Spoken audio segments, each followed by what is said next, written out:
어떤 사람의 부르심에 따라서 삶의 또 방향이 또 바뀌고, 어떤 사람의 말 한마디 때문에 그 삶이 달라지는 경우도 있습니다. 어떤 군인은, 장교는 그 전쟁터에서 읽은 성경 한 구절에 의해서 그의 삶의 태도가 완전히 바뀌었고, 어거스틴이라고 하는 철학자는 밖에서 들려오는 이 책을 집어 읽어라 라고 하는 그 말을 통해서 읽은 로마서의 말씀이 그의 삶을 완전히 바꾸게 했습니다. 여러분도 어떤 계기, 어떤 사건, 어떤 일들을 통해서 삶의 방향이, 진로가 달라진 경험들이 있을 것입니다. 그러나 어떤 이야기들보다 더 극적이고 더 놀라운 근본적인 변화는 오늘 그리고 다음 주까지 우리가 살펴볼 사도 바울에 대한 이야기입니다. 사울이 어떻게 바울이라고 하는 그 사명자로 달라질 수 있었는가? 이거는 바울의 변화 이야기는 단순한 종교 개종의 이야기가 아니라, 한마디로 말하면 그가 평생 의지했던 그의 세계가 무너지고 전혀 다른 세계가 열리는 그런 출발점이 된 그 근본적인 변화가 사울의 삶 가운데, 바울의 인생 가운데 다가왔던 것입니다. 다메섹으로 가던 날 그의 인생을 뒤집어 놓은 것은 그의 철학도 아니고 세상의 학문도 아니고 어떤 토론과 논쟁도 아니라 그의 삶에 다가온 살아있는 하나님의 말씀이었습니다. 말씀이 그에게 임하자, 그 말씀이 그에게 제대로 들어오자 그는 오히려 무너졌는데, 말씀이 그를 설득하지도 않습니다. 오히려 말씀이 그를 거꾸로 뜨려버렸습니다. 그는 눈을 멀었고, 그는 무너졌고, 그의 세계가 무너졌고, 그는 새로운 것을 보게 되었습니다.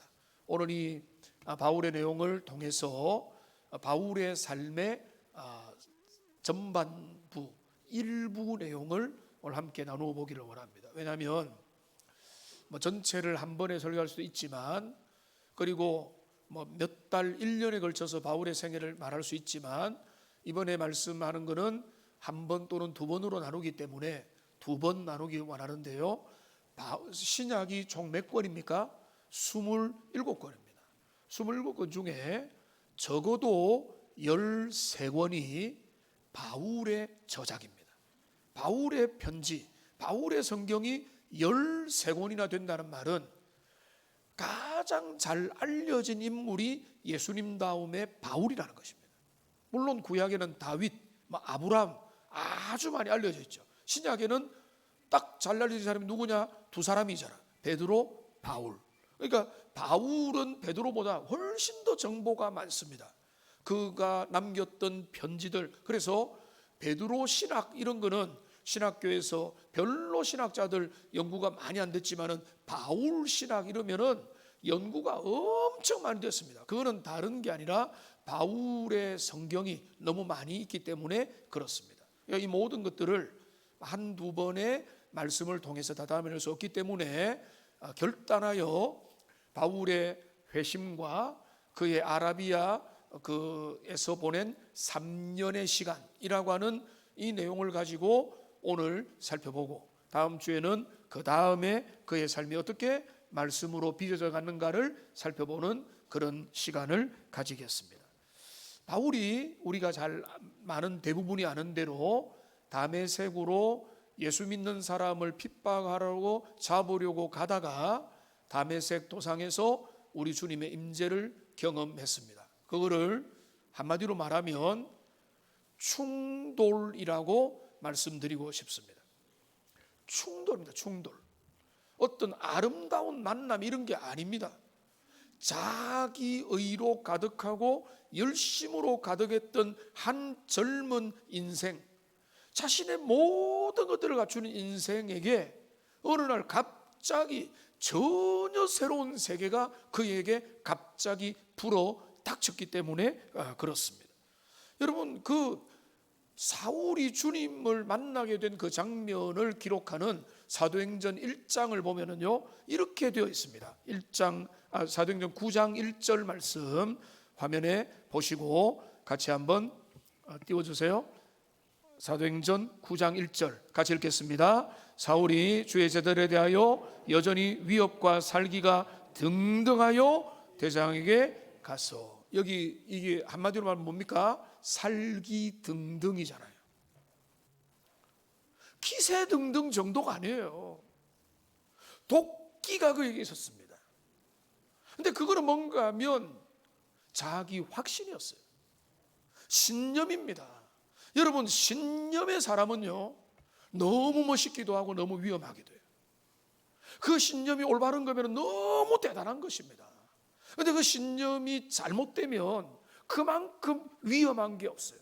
제가 이 말씀을 준비하다가 오늘 설교문에는 넣지 않았는데, 바울 되기 전에 사울의 모습은 마치 탈레반 이슬람의 원리주의와 다를 게 뭐가 있을까, 이런 생각을 하게 됐어요.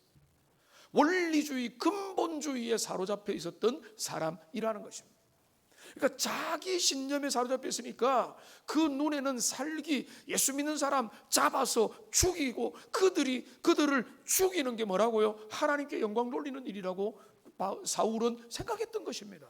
자기 신념이에요. 자기 확신이에요. 그러니까 사람들 중에 신념이 없는, 뇌가 투명한 사람은 오히려 그렇게 유해하지 않습니다.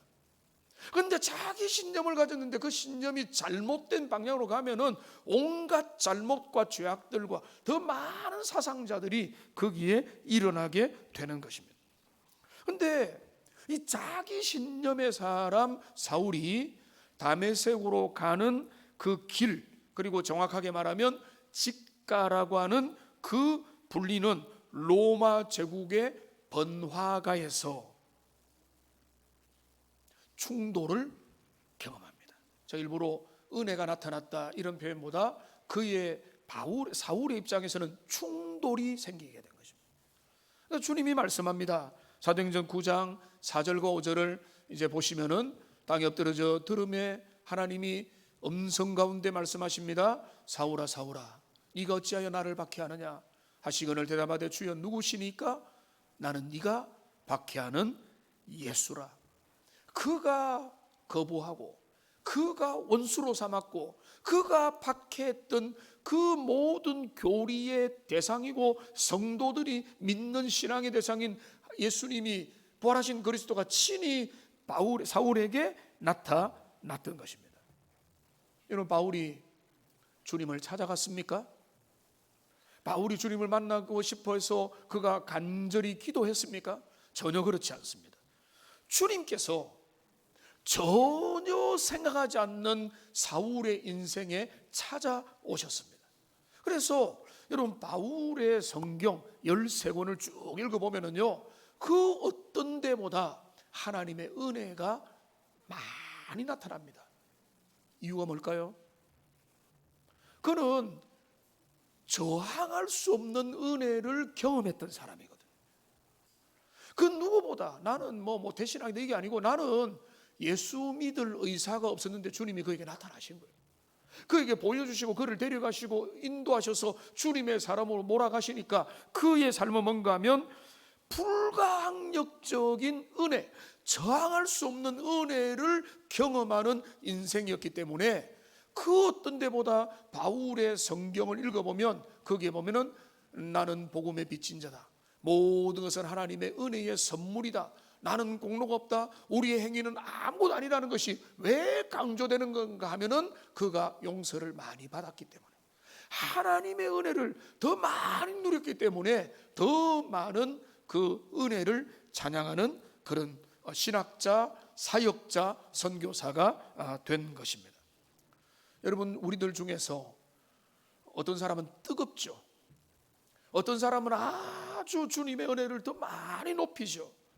왜냐하면 주님이 사울의 다메섹 도상에서 만나준 것처럼 만나주신 은혜가 크기 때문에 그렇습니다. 모든 사람에게 그렇게 찾아가는 건 아니지만은 적어도 사울에게는 내가 예수님을 만날 의사가 제로였는데 주님이 그를 찾아가서 그의 삶을 다가가 주셨다는 것입니다.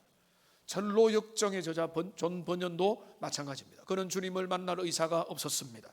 그는 은혜를 오히려 거부하는 쪽에 강했습니다. 근데 어느 날 길을 가다가 강력한 주님의 은혜를 경험하고 그는 그때로부터 해서 바울이 다메섹에서 꺾인 것처럼, 야곱이 약복강경에서 꺾인 것처럼, 존 번연도 우리 주님의 임재 앞에 굴복하고 욥이 하나님의 임재 앞에 굴복했던 것처럼 존 번연은 굴복하고 그 이후로부터 우리 주님 앞에 붙들려서 그 인생을 살아갔던 것입니다. 여러분, 우리가 잘 기억할 것은 제가 계속 시리즈 설교를 통해서 말씀을 통해 여러분이 보기 원하는 것은 체험이 중요합니다만 체험은 반드시 말씀을 통해서 말씀의 세계로 이어져 가야 되는 것입니다. 우리의 강권적인 사울의 체험은 진리의 말씀으로 연결되면서 강력한 은혜로 다가오기 때문에 그렇습니다. 우리의 삶도 마찬가지입니다. 체험 많이 했다. 내가 이런 체험도 했다. 산기도 하면서 천사를 봤다, 마귀를 봤다, 영감을 받았다, 비전을 받았다, 이런 거 다 중요하지만은 그런 것들이 말씀으로 정리 안 되면은 다 꽝이에요. 말씀으로 이 모든 것들이 나가야 되고 우리가 그렇게 이끌림을 받을 때 견고하고 멋진 하나님의 사람으로 나가게 되는 것입니다. 우리가 계속 이제 사울에 대하여 바울의 그 극적인 체험에 대하여 많은 사람들이 오해하는 부분이 있습니다. 사람들이 흔히 이렇게 생각합니다. 사울이 다메섹에서 예수님 만났다. 그때부터 끝났다. 인생 끝이다. 완전히 생이 달라졌다. 물론 그 말의 의미는 알겠는데 그렇지 않습니다. 다메섹에서 주님 만나서 어떤 일이 생겼죠? 눈이 멀었습니다. 3일 동안의 식음을 전폐했습니다. 먹지도 못하고 마시도 못하고 제대로 뭔가 거동도 못해가지고 다메섹으로 손에 이끌려서 갔어요. 뭐 거기서 은혜 받아 할렐루야 했습니까? 그의 삶은 다메섹에서 주님이 그를 치신 거예요. 쳤다기보다 눈을 멀게 했으니까 친 것도 맞는데 다메섹의 충돌이라고 말씀드리는 건 바로 그거예요. 다메섹에서 주님 만나서 할렐루야하고 돌아간 게 아니에요. 성경을 보면은 다메섹에서는 눈이 멀어가지고 앞을 보지 못한 채로 다메섹으로 가고 이 집가에서 다메섹으로 가서 3일 밤낮을 보냈다는 것입니다. 그러니까 그런데 3일 밤낮을 보낼 때 누가 등장합니까? 누가 등장하죠? 아나니아라고 하는 주님의 종이 나타나잖아요.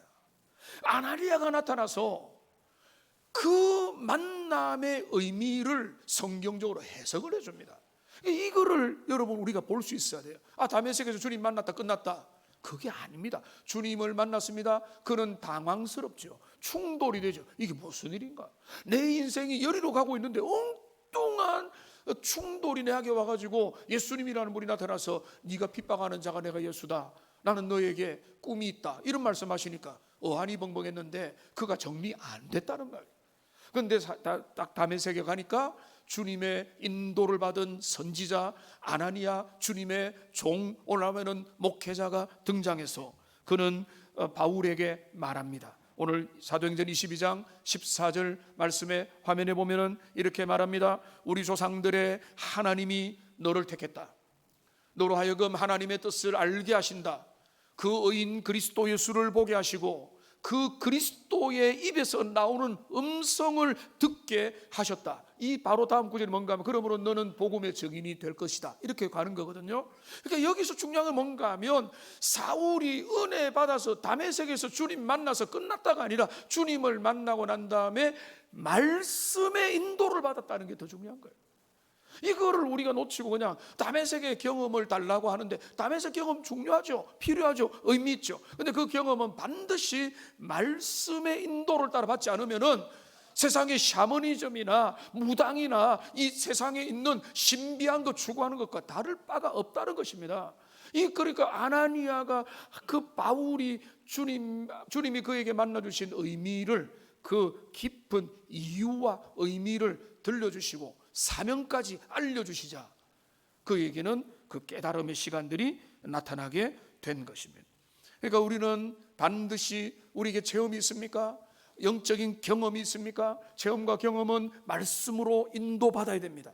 진리로 인도받아야 그것이 검증이 되는 것이고, 그것이 우리를 견고하게 세워주는 것이고, 거기에 담겨있는 의미와 목적을 온전히 깨달을 수 있게 되기 때문에 그렇습니다.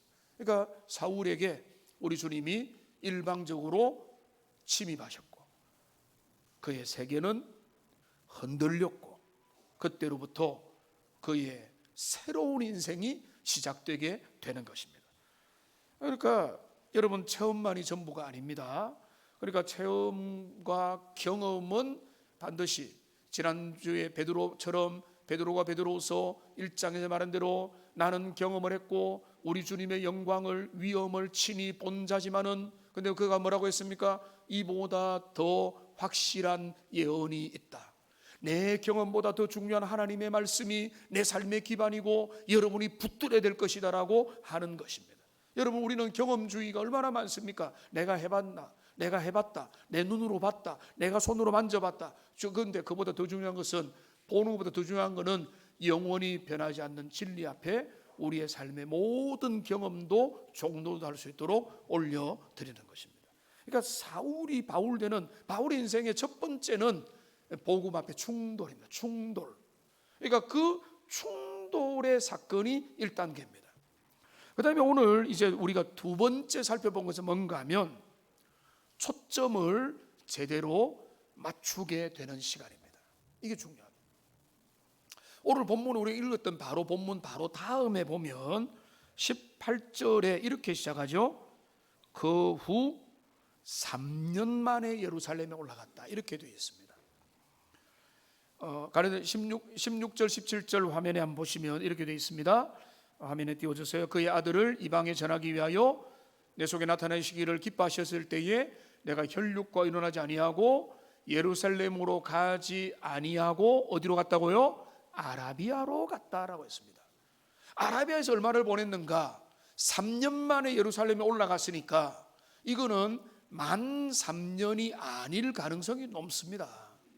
그러니까 그 18개월만 돼도 2살, 뭐 어떨 때는 3살이 될 수 있나, 하여튼 뭐 그런 계산법이잖아요. 그러니까 이거는 2년 혹은 2년 반, 제일 길게 봐도 3년. 근데 그거는 뭐 핵심이 아닙니다. 이 3년 정도의 시간을 아라비아에 갔다는 것입니다. 원래는 어디로 가야 된다고요? 예루살렘으로 가요. 예루살렘 가서 누구 만나야 됩니까? 베드로와 사도들 만나요. 사도를 만나고 승인 받고 공인 받아 가지고 함께 사역하면 얼마나 좋겠는데, 그게 아니라 2, 3년 동안에 아라비아로 가서, 근데 그가 아라비아에서 어떤 시간을 보냈는가? 2가지 시간을 보냈어요. 첫째는 그의 세계가 뒤바뀌는 경험이에요.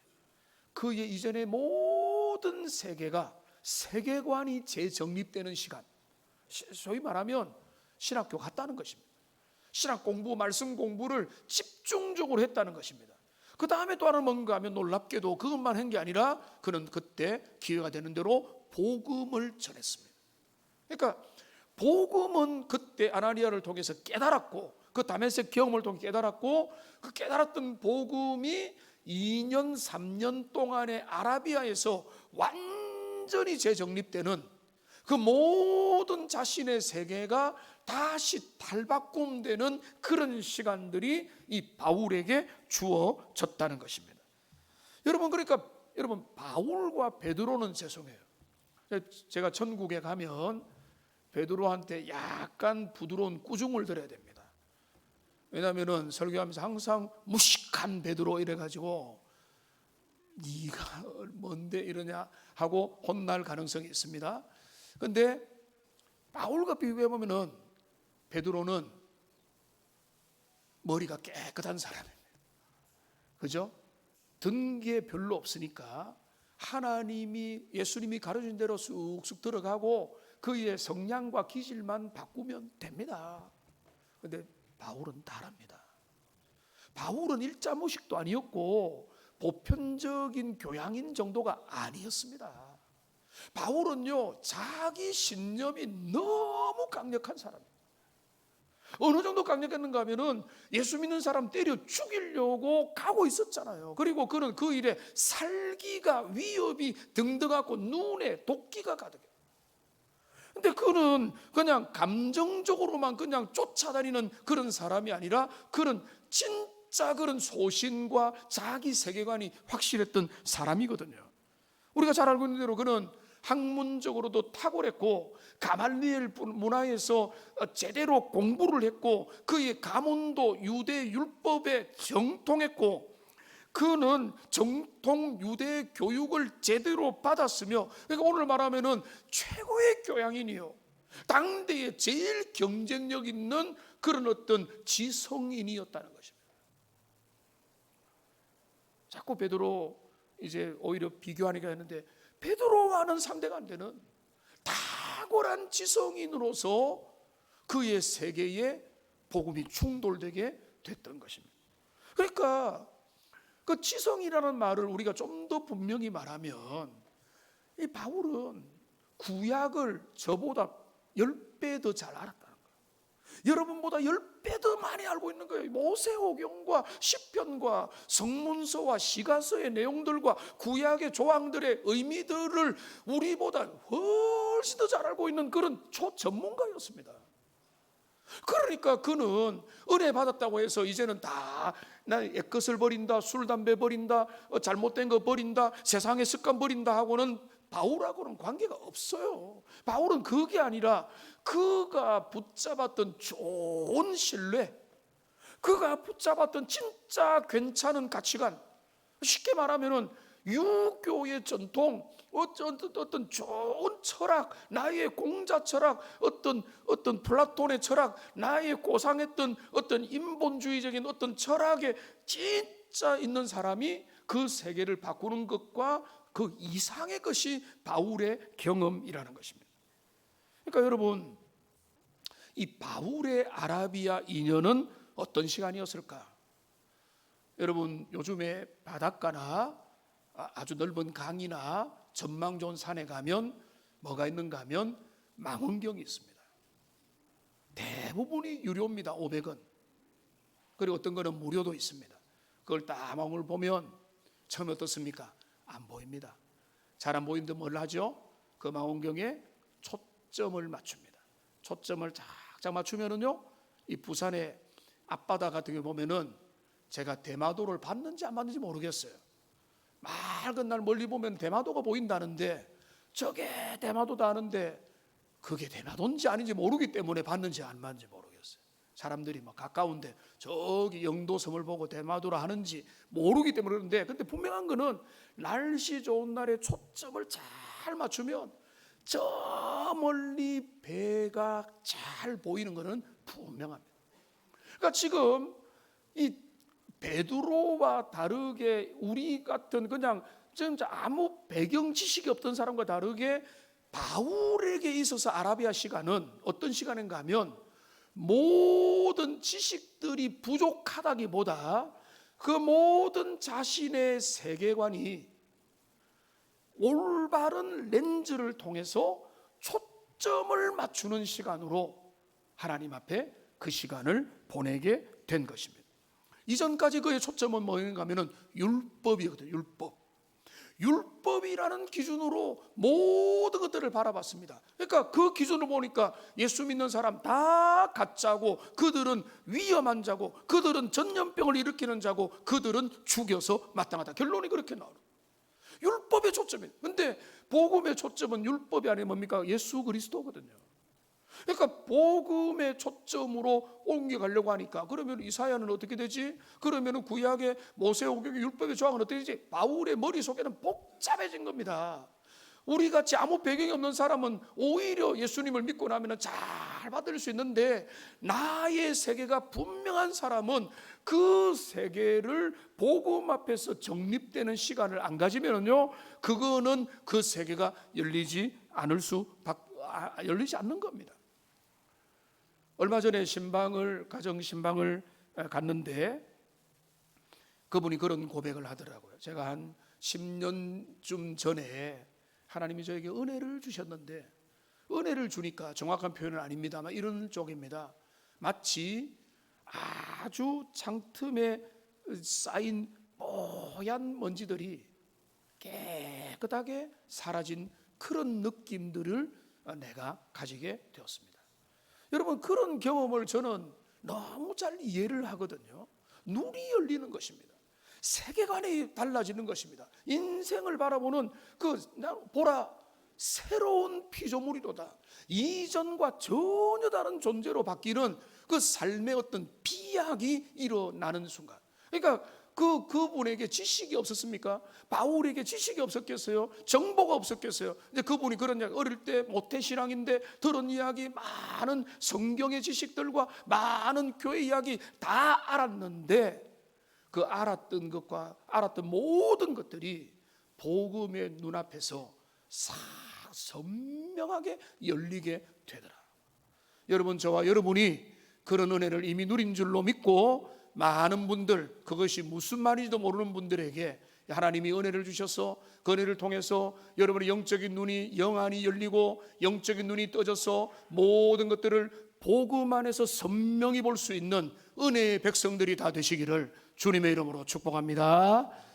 우리는 그것을 본 사람들일 거예요.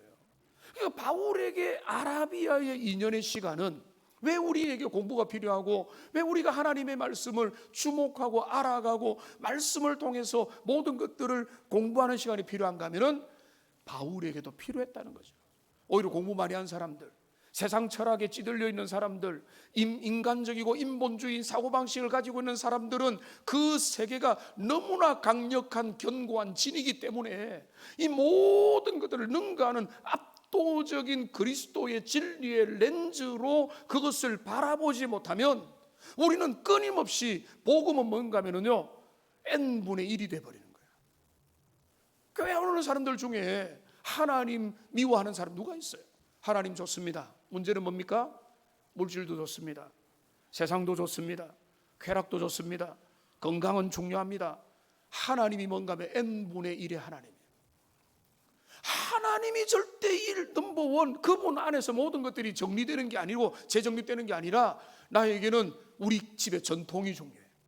나는 원래 이랬어. 우리는 뭐 뿌리 깊은 유교 전통이야. 우리는 권위주의야. 우리는 어떤 거야. 우리는 불교야. 우리는 세상에 오늘 우리 시대가 이래 라고 하면서 모든 주변의 것들과 복음을 똑같이 놓는 거예요.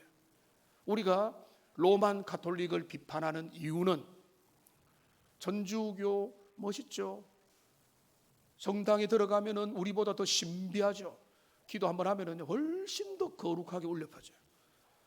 하나님 하면서 막 거기에 뭐 이 조화도 잘고 화음도 좋고 아주 찬양대 하면은 더 영감이 있을 거예요. 근데 왜 우리가 전주교를 비판하는 거? 전주교는요, 말씀의 절대 우위를 인정하지 않습니다. 말씀 옆에 뭡니까? 전통과 교황권을 둡니다. 말씀과 교황은 같이 가는 거예요. 우리는 그거를 거부한 사람들. 종교개혁자들은 그게 아니에요. 교황권, 전통 중요하긴 하지만 말씀 옆에 설 수 없다. 말씀의 지배를 받아요. 이게 우리 종교개혁자들이에요. 그러니까 오늘 바울의 세계관이 달라진 게 뭔가 하면 율법의 렌즈에서 복음의 렌즈로 완전히 바뀌게 된 것이다. 그러니까 여러분, 이게 바로 그렇습니다. 여러분, 너무나 편안하게 다 알고 있는 내용이니까 많은 사람들이 코페르니쿠스가 등장하기 전에는 모두가 전동설을 믿었습니다. 그래서 태양은 지구를 중심으로 열심히 돌고 있다. 우리 중에도 뭔가 하면은 세상은 나 중심으로 돌아가는 거예요. 내 영향력 가운데서 모든 것들을 해석하고 바라보는 것입니다. 그게 전동설입니다. 전동설. 그런데 그때에 사람들은 다 태양이 지구를 중심으로 돌고 있다는 그 시대에 코페르니쿠스는 눈으로 아침에 일어나서 동쪽을 보면 태양이 지구 옆으로 분명히 돌고 있는데 그는 다른 주장을 합니다. 그게 아닙니다. 지구가 태양을 중심으로 돌고 있습니다. 사람들이 그거 믿겠어요? 무지한 사람들, 그 신념으로 가득했던 세대 가운데서 이 지동설을 믿는 사람들 없었죠. 그런데 지금은 전동설을 믿는 사람 없잖아요. 그런데 지금도 있답니다. 그런데 그들은 뭔가 하면은 눈앞에 봐라, 땅이 얼마나 평평하냐, 바다를 봐라, 바다 끝에 끝이 보이지 않느냐 하면서 지금도 지구가 평평하다고 주장하는 음모론에 사로잡힌 사람이 있다고 하는데, 근데 우리의 삶은, 이 그림을 다시 한번 보면은 우리의 삶은 뭔가 하면 우리의 초점이 바뀌어야 되는 것입니다.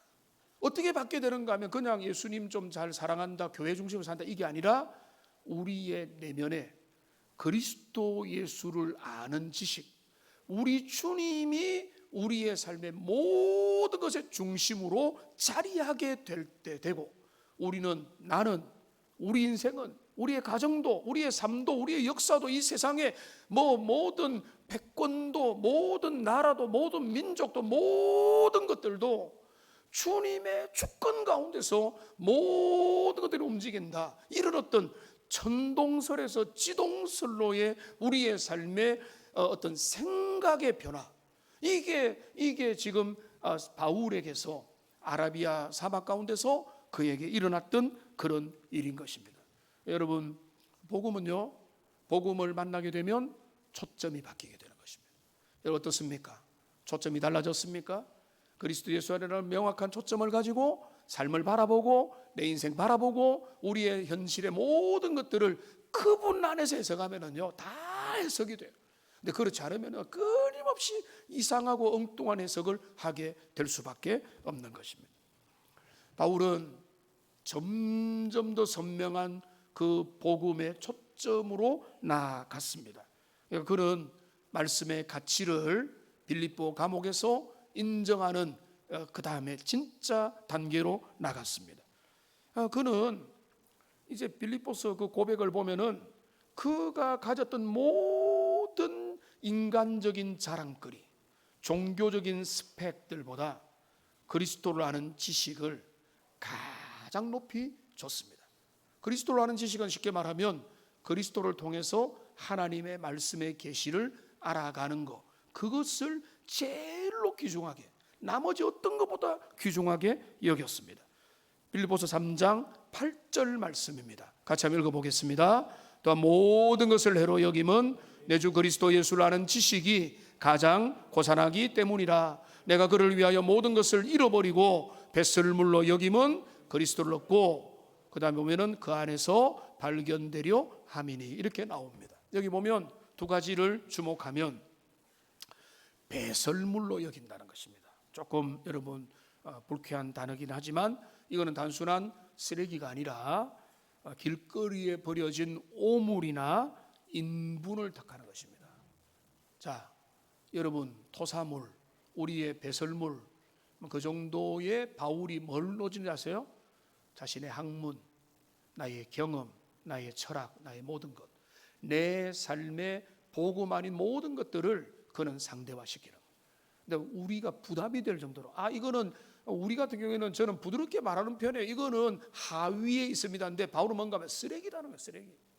배설물이나 그런 것들은 본질에서 완전히 동떨어졌다고 말합니다. 그 다음에 또 뭐라고 하는가 하면 그리스도를 아는 지식이 뭐라고요? 가장 고상하다. 이거는 곱다 이런 의미가 아닙니다. 가장 고상하다는 뭔가 하면 가장 압도적이라는, 모든 것을 능가한다는 것입니다. 다른 어떤 기준보다 능가하는 것이 뭔가 하면 그리스도를 아는 지식이다. 이것을 알고 그 안에서 발견되기를 바울은 원했던 것입니다. 사실 저도 그것을 원하고 있습니다. 그리스도 예수 안에 있는 모든 은혜, 그거를 붙잡으면 모든 것이 다 열리기 때문에 그렇습니다. 이 말씀을 정리하겠습니다. 어떤 배가, 항해사들이 오랫동안 배를 운행했는데, 예전의 이야기겠죠, 나침반을 의지해서 갔습니다. 그런데 어느 날 한 배가 계속해서 항로를 원하지 않았는데 이탈하게 되는 겁니다. 나침반을 잘 따라갔는데. 그래서 조사를 해보니까 나침반이 고장난 게 아니라 그 배 안에 쇳덩어리들이 실려 있었는데 자기장의 영향을 받아가지고 나침반이 계속해서 그 영향을 받은 것입니다.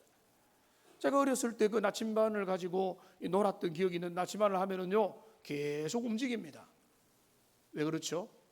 손이 떨려서 몸이 돌아가니까 움직이죠. 근데 가만히 있어도 지구가 공전하기 때문에 움직일 줄은 모르겠는데, 공전자전을 하기 때문에 모르겠는데, 근데 기본적으로 진북을 향해서 보고 있는데 그것을 위협하는 쇳덩어리들이 나침반의 진북을 끊임없이 방해하는 것입니다. 사울은 멋진 신념의 사람이죠. 그가 잘못된 신념을 가졌다는 것 빼고는 그런 사람이 멋있잖아요. 그런데 그는 자기 소신을 따라 열심히 걸어가는데 알고 보니까 복음의 파괴자가 돼요. 왜요? 그 안에 있는 쇳덩어리, 그건 뭡니까? 율법이에요, 율법.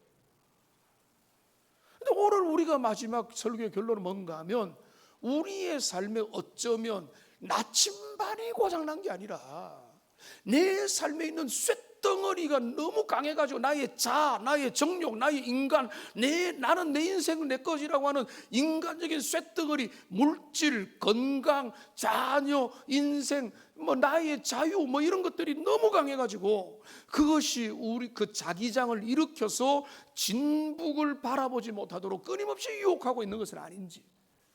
우리는 끊임없이 바울이 모든 것을 배설로 여긴다는 것은 오직 진북이 되시는 그리스도 예수 안에서 나는 내 인생의 모든 것들을 교통정리했고 내 삶의 질서가 생겼습니다, 이런 말이거든요. 우리의 삶에도 여러분, 우리가 주님을 믿고 따라가고 있는데 우리의 삶에 진북에서 우리를 흐트러뜨리는 이 우리 가운데 있는 자기장들, 그것이 우리의 삶을 끊임없이 방해해서 열심히는 가는데 열매를 맺지 못하는, 열심히는 가는데 소득이 없는 그런 인생이 아니라 우리의 삶이 더 주님이 원하는 아름답고 고상한 초점에 맞추어서 믿음으로 앞으로 나아가는 복된 인생들이 다 되시기를 주님의 이름으로 축복합니다. 기도하겠습니다. 살아계신 하나님 아버지,